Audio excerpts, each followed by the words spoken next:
କହିଲେ ବୈକୁଣ୍ଠ ସମାନ ଅଟେ ସେଇ ଘର ପରସ୍ପର ସ୍ନେହ ଜହିଥାଏ ନିରନ୍ତର ପରସ୍ପର ସ୍ନେହ ଜହିଥାଏ ନିରନ୍ତର ପରସ୍ପର ସ୍ନେହ ଜହିଥାଏ ନିରନ୍ତର। ତେଣୁ ପରସ୍ପର ଯୋଉଠି ସ୍ନେହ ମମତା ରହିବ ସେଇ ଜାଗାଟା ହେଇଯିବ ବୈକୁଣ୍ଠ। ବାବୁରେ ମୋ କହିବାର ଲକ୍ଷ୍ୟ ଚାରି ଜଣ ଯାକ ବାହାରିଲେ ଯୁଧିଷ୍ଠିରଙ୍କୁ ପରୀକ୍ଷା କରିବା ପାଇଁ। ଅଗ୍ନି, ବରୁଣ, ଶନି, ମେନା, ଅପ୍ସରା ଚାରି ଜଣ ପହଞ୍ଚି ଗଲେ କୋଉଠି ମର୍ତ୍ତ୍ୟପୁରରେ।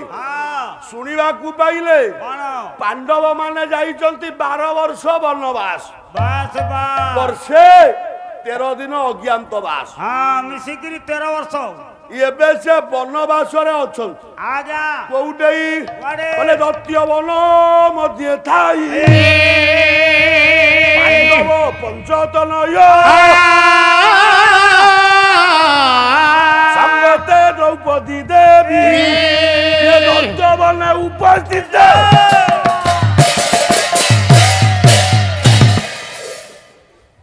କୋଉଠି ଅଛନ୍ତି? ଦ୍ୱୈତ ବନରେ। ପାଣ୍ଡବ 5 ଭାଇ ଯାକ ଦ୍ୱୈତ ବନରେ ଅଛନ୍ତି। ଏକଥା ଜାଣିପାରିଲେ 4 ଦେବତା ଯାକ ସେ ଯାଇ ସେଇ ଜଙ୍ଗଲ ଭିତରେ ପ୍ରବେଶ କଲେ। ଋତୁଟା ହଉଛି ବସନ୍ତ ଋତୁ। ବସନ୍ତ ଋତୁ ଗୋଟିଏ ପଦ ଛାନ୍ଦ ସାରେ ଗାଇବା। ପୁରୁଣା କାଳିଆ ଛାନ୍ଦ ଆପଣ ତ ସବୁ ଜାଣିଛନ୍ତି, ଖାଲି ପଦେ ପଦେ ଟିକେ ମନେ ପକେଇ ଦଉଛି। ଗୋଟେ ଛାନ୍ଦ ଗାଉଛି କବି ହେଲେ ଦୀନକୃଷ୍ଣ ଦାସ, ବହି ହଉଛି ରସ କଲ୍ଲୋଳ। କଣ କହିଲେ? କହିଲେ ଏ କୁସୁମ ସମୟ ହୋଇଲା ଦକ୍ଷିଣା ପବନ ବହିଲା ଆରେ ଦକ୍ଷିଣା ପବନ ବହିଲା ବହିଲା ଦକ୍ଷିଣା ପବନ ବହିଲା କାମଦେବ ଦୂତ ହୋଇବ ଆମତ କାମଦେବ ସୁତ ହୋଇବ ଆମତ ପଞ୍ଚମ ସ୍ୱରରେ ଗାଇଲା ଆରେ କନ୍ଦର୍ପ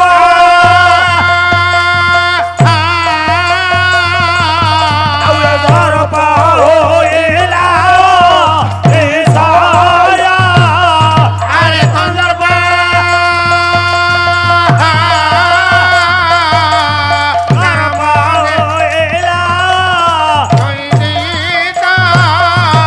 କୁସୁମ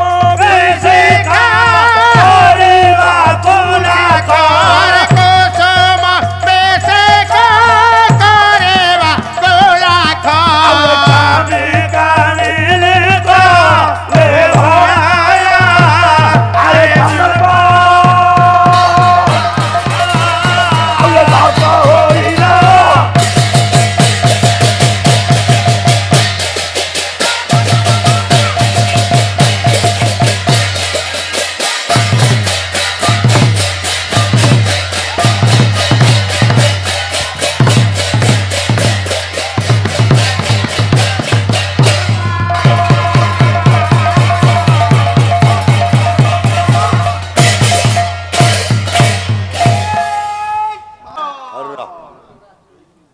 କବି କହିଲେ କୁସୁମ ସମୟ ହୋଇଲା ଉଦୟ ଦକ୍ଷିଣା ପବନ ବହିଲା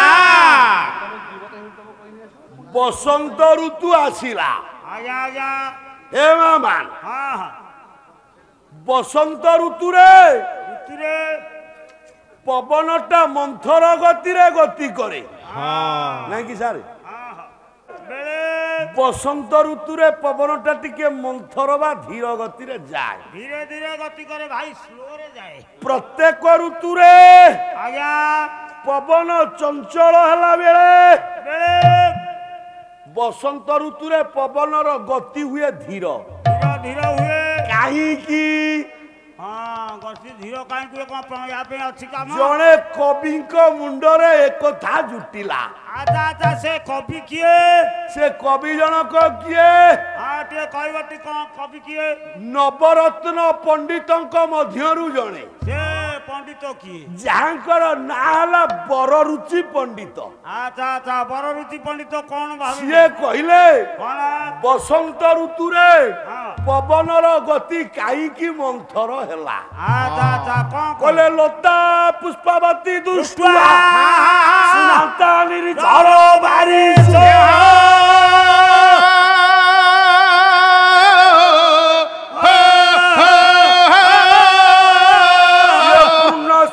ସ୍ପର୍ଶ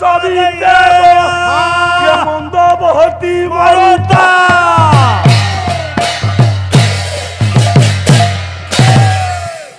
କଣ କହିଲେ? ମନ୍ଦ ବହତି ମରୁତା କହିଲେ ଲତା ପୁଷ୍ପବତୀ ଦୁଷ୍ଟା ଅର୍ଥାତ ଯେତେବେଳେ ବସନ୍ତ ଋତୁ ଆସେ ଆଜ୍ଞା ଆଜ୍ଞା ସେତେବେଳେ ସବୁ ଲତା ଗୁଡିକ ପୁଷ୍ପବତୀ ହୁଅନ୍ତି। ଆଜ୍ଞା ଆଜ୍ଞା ଗଛ ମାନଙ୍କରେ ସବୁ ବିଭିନ୍ନ ପ୍ରକାର ସୁଗନ୍ଧିତ ଫୁଲ ଫୁଟେ। ଫୁଲ ଫୁଟେ ଫୁଲ ଫୁଟେ ବସନ୍ତ ଋତୁରେ। ଆଜ୍ଞା ଆଜ୍ଞା ସାରେ ପୁଷ୍ପବତୀ ନାୟିକାକୁ ଛୁଇଁଲେ ଶରୀର ଅପବିତ୍ର ହୁଏ। ଆଜ୍ଞା ଆଜ୍ଞା ବସନ୍ତ ଯେତେବେଳେ ମଳୟ ଶିକରିରୁ ଆସିଲା ସେତେବେଳେ ଆସି ହଁ ପୁଷ୍ପବତୀ ଲତା ଦେହରେ ଧକ୍କା ବାଜିଲା। ହଁ ବାଡେଇ ହେଇଗଲା ଧକ୍କା ବାଜିବାରୁ ବେଶ ବସନ୍ତ ବିଚାର କଲା ଇଏ ମୋ ଶରୀରଟା ଅପବିତ୍ର ହୋଇଗଲା। ପୁଷ୍ପବତୀ ମୋ ଶରୀରଟା ଅପବିତ୍ର ହେଲା। ଅପବିତ୍ର ହେଇଗଲା କଣ କଲା ବସନ୍ତ? କଲା କଣ? ସ୍ନାତା ନିର୍ଝର ବାରିସୁ ଗାଧେଇବା ପାଇଁ ଝରଣାକୁ ଗଲା। ସ୍ନାନ କରିକି ଆସିଲା। ଆସିଲା ପୂର୍ଣ୍ଣଶ୍ଚ ସ୍ପର୍ଶ ଭିତେବ ପୁଣି ବାଡେଇ ହେଲା। ପୁଣି ଗାଧେଇ ଗଲା। ପୁଣି ବାଡେଇ ହେଲା। ପୁଣି ଗାଧେଇ ଗଲା ପୁଣି ବାଡେଇ କେତେ ଆଉ ବୁଡିବି? କଲା କଣ? କହିଲା ଆଉ ଇଏ ଗଛରେ ମାଡ ହେବିନି। ତେଣୁ ଗଛ ଫାଙ୍କ ଦେଇ ବସନ୍ତ ବାବୁ ଯେ ଧୀରେ କରିଲା ଗମନ। ତେଣୁ କରି ଆଜ୍ଞା ବସନ୍ତ ଗତି ମନ୍ଥର ପ୍ରମାଣ।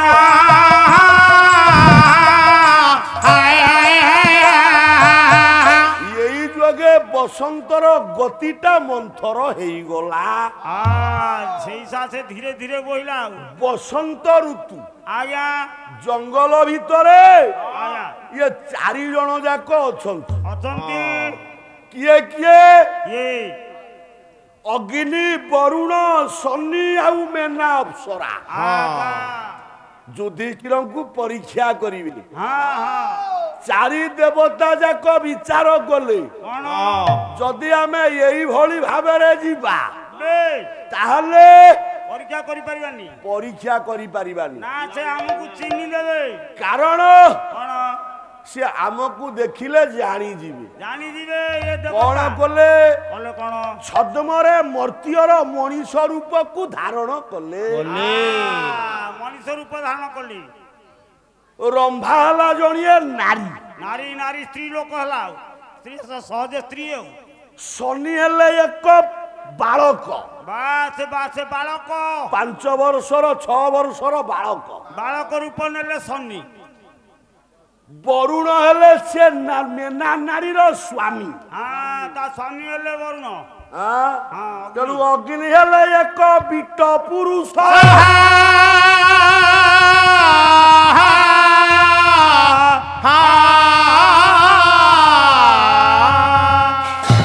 ଆରେ ବିଜୁ ଆଜ୍ଞା ଏଇଠୁ ମୋ କଥାଟା ଆରମ୍ଭ ହେଲା।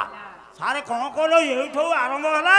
ହଁ ଆମର ରିଜର୍ଭରେ ଗାଡି ଗଡିଲେ ଯାହା ଦିଟା ଖାଇକିରି ଆଇଥିଲୁ ସବୁ ହଜମ। ଶୁଣ ଏଇଠୁ ମୋ କଥାବସ୍ତୁ ଆରମ୍ଭ ହେଲା।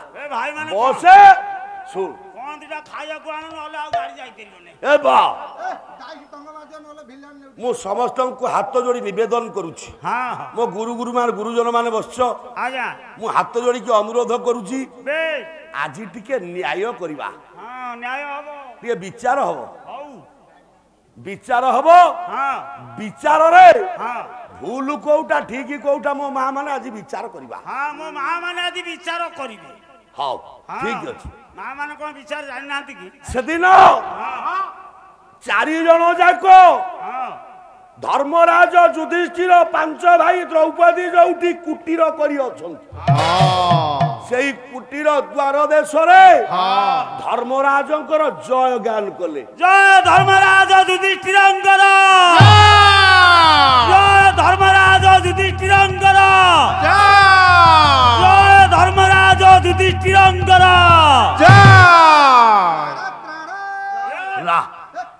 বড় ভাই শেষ পালা তো কিছু কৌ নেই তথাপি টিকে পাল্লা শুণ তা না হচ্ছে পাল্লা পালা পারিলে পালা পারিলে মলা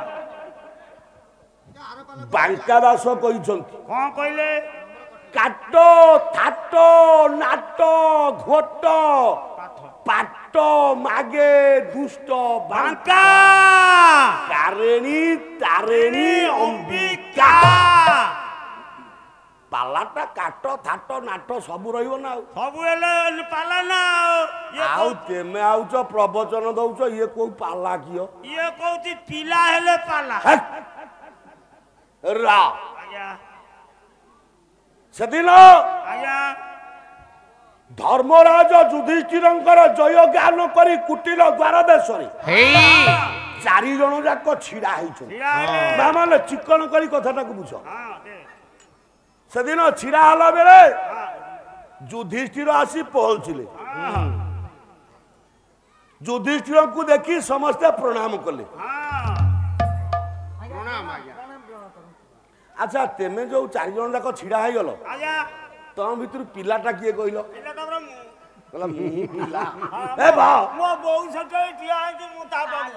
ଏତେ ଠିକା ଦୁର୍ବଳରୁ ପେଲି ହଉଛି କାହିଁ ବେଶୀ ହଉଛୁ ମୋ କହିବାର ଲକ୍ଷ୍ୟ ଲକ୍ଷ୍ୟ କଣ ସେଦିନ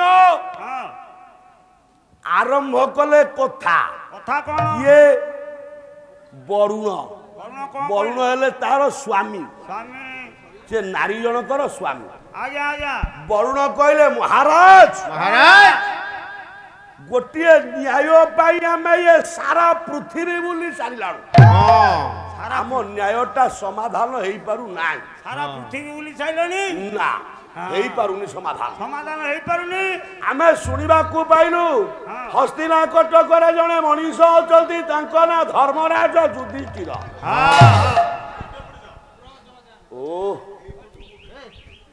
ଜୟ ମା ନାରାୟଣ ହଉ ମୋର ଧୀରବର ଏ କହୁତୁକି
ଦେଖାଗଲା କହିଲେ ଏଇ ପଟକୁ ଗଲେ ଦେଖାଯାଉଛି ଭଲ ସବୁଠାରୁ କାରଣ ସମସ୍ତେ ଯେ ଆଇସ୍କ୍ରିମଟାକୁ ଉପରକୁ ରଖିଛନ୍ତି ପ୍ରତ୍ୟେକ ଗୋଟେ ହଳଦିଆ ଫୁଲ ଫୁଟିଛି ଧନ୍ୟବାଦ ଆଜ୍ଞା ମୋ କହିବାର ଲକ୍ଷ୍ୟ ଧର୍ମରାଜ ଯୁଧିଷ୍ଠିରଙ୍କୁ ଆଜି ବରୁଣ କହିଲେ କହିଲେ ଶୁଣିବାକୁ ପାଇଲୁ ଆପଣ ହେଲେ ଜଣେ ନ୍ୟାୟବନ୍ତ ଆଜି ଆମକୁ ନ୍ୟାୟଟାକୁ ଦେବେ ନ୍ୟାୟ ଟିକେ ଦିଅ ଆମକୁ ନା ହଁ କୁହ ନ୍ୟାୟ କଣ ନା ସେମିତି ଆମେ କହିବୁନି ନା ଆଉ କେମିତି କହିବ ଯଦି ତୁମେ ସତ୍ୟ କରିବ ତାହେଲେ ଆମେ ନ୍ୟାୟ ପ୍ରକାଶ କରିବୁ କଥା ପ୍ରକାଶ କରିବୁ କରିବୁ କରିବୁ ନା ସତ୍ୟ କଲି ହଁ ନା ହେ ଧର୍ମରାଜ ହେଲା ଯଦି ତମେ ହଁ ଆମକୁ ଏ କଥାର ଉଚିତ ନ୍ୟାୟ ନ ଦିଅ ତାହେଲେ ତୁମେ ନରକଗାମୀ ହୋଇବ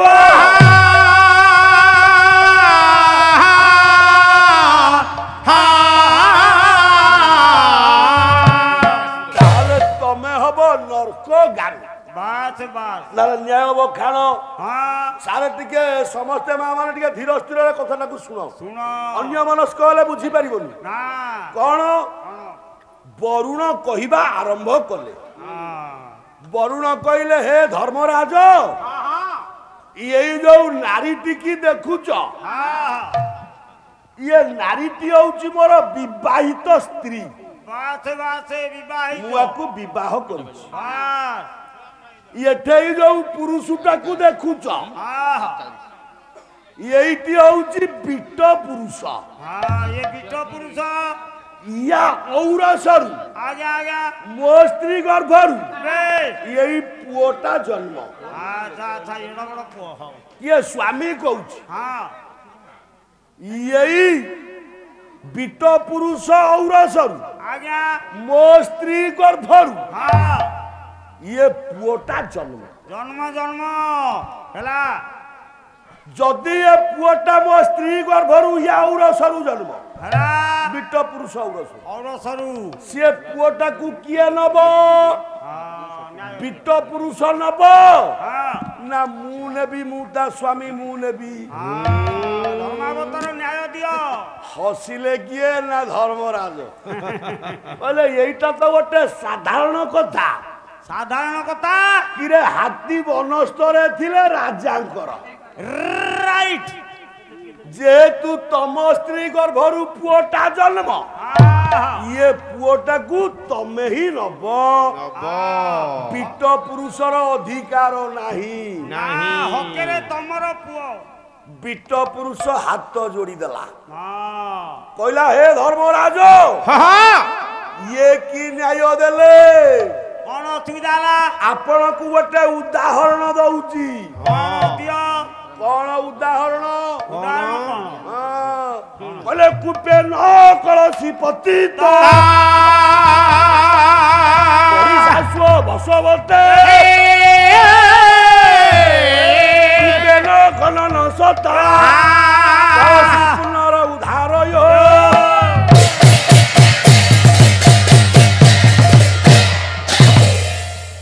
କହିଲେ ଧର୍ମରାଜ ମୁଁ ବିଟ ପୁରୁଷ ମୋ ଔରସରୁ ଏ ପୁଅଟା ଜନ୍ମ ଜନ୍ମ ଗୋଟେ ଉଦାହରଣ ଦଉଛି ଦିଅ ଦିଅ ମୋର ହଁ ବାଡ଼ିପଟେ କୂପ ବା କୂଅ ନାହିଁ ପାଣି ଖାଇବାକୁ ନା ତମ ବାଇରେ କୂଅ ନାହିଁ ପାଣି ଖାଇବାକୁ କୂଅ ନାହିଁ ହଁ ମୁଁ ହଁ ପଡ଼ିଶା ବାଡ଼ିକି ଗଲି ପାଣି ଆଣିବାକୁ ପଡ଼ିଶା ବାଡ଼ିର କୂଅକୁ ପଡ଼ିଶା ଲୋକର ବାଡ଼ିକୁ ପଡ଼ିଶା ବାଡ଼ିରେ ପାଣି ଆଣିଲା ବେଳେ କୂପରୁ ଇଏ ରସି ଗୋଟାକ ମୋର ଛିଡ଼ି ଗଲା ପରା କଳସି ଯେ ପଡ଼ିଗଲା ଏହି କଥା ଆସି ମାଲିକ ମଧ୍ୟ କହିଲି ମୁଁ ପାଣି କାଢ଼ିଲା ବେଳେ କୂଅରୁ କଳସିଟା ମୋ ସେ କୂଅରେ ପଡ଼ିଗଲା ବିଚାର କର ଦୌଡ଼ା ଛିଡ଼ିଗଲା ଆଉ ମୁଁ ଆସି କୂଅର ମାଲିକକୁ ଜଣେଇଲି ହେ ଭାଇ ତମ କୂପରେ ମୋର କଳସିଟା ପଡ଼ିଛି ପଡ଼ିଛି କିଛି ଦିନ ପରେ ମାଲିକ କୂଅ ଶୁଖେଇଲା କଳସିଟା ବାହାରିଲା କଳସି ତାହେଲେ ସେ କଳସିଟାକୁ କିଏ ନବ କୁହ ଧର୍ମରାଜ ନା ଯେହେତୁ ତମ କଳସି ଖସିଥିଲା ସେ କୂଅରେ ମାଲିକ ଏକଥା ଜାଣିଛି ସେଇଟା ତମେ ନବ ବିଚାର ନା ସେଇ ନ୍ୟାୟରେ ଇଏ ନାରୀଟା ହଉଛି ଏକ କଳସି एक नारीटा होची एक कूप कुओ ये कूप भितरे मोर बिंदु रूपक कलसी पड़िला ये पुओटा होची बाहरिला कलसी रूपरे ये पुओटा को मुह नेबी ना कि ये नव परा करिवो विचार के बेचारा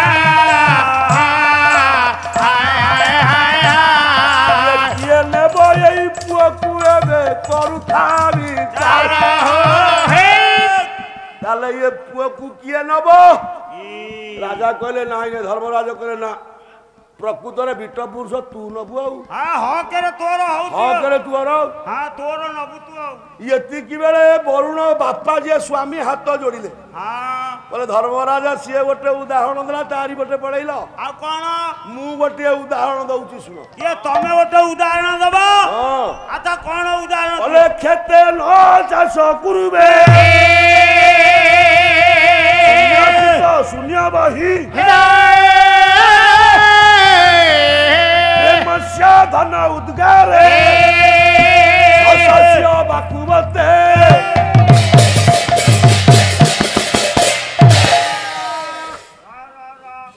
कहला किए ना बापा कहला स्वामी कहला धर्मराज मोर खंडे जमी बा कियारी अछि जमी अछि मु चाष जाने ना से कमा से निमते मूलिया डाकिली ना मूलिया चाष कला मूलिया लगिला ता मूल नहीं कि घर को गला धान बुणिला धान गछ हला धान फलिला से धान टाकू किए नब बिल मालिक किए नब ना मालिक नब जमीर मालिक नब धान ना जोथा जोथा ये नारीटा होची एक मोर खेत ये जमी ये बिट पुरुष होला मूलिया चाष कला तार धन प्रेम रूपक धन को नेला ये धानटा होची पुओ ए धर्मराज युधिष्ठिर ये पुओ को किया से नबरे